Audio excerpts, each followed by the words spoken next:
I'm Prashant, and the topic for today is tracking FII versus and DII activity.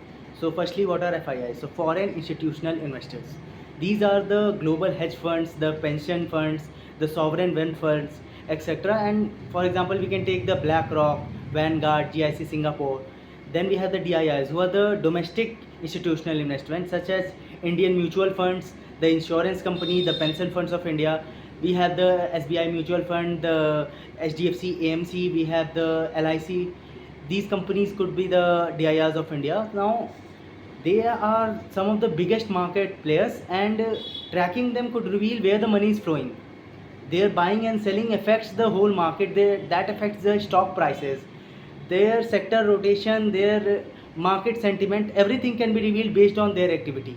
Now, FII usually sell due to global risk of like the inflation of rupee depreciation, and their buying is usually influenced by stable money prices, a lower valuation, or the earning reboundings.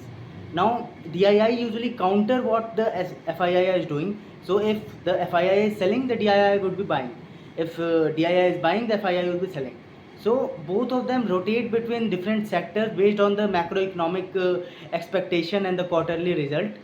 And we can track them through the NSE and BSE website. We can track them through the NSDL CDSL website, and even through simple screener or money control website, the third party apps.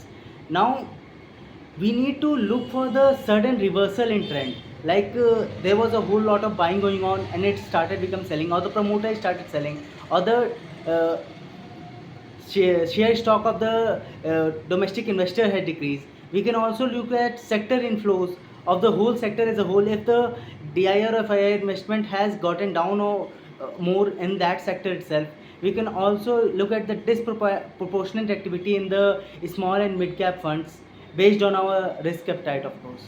Thank you.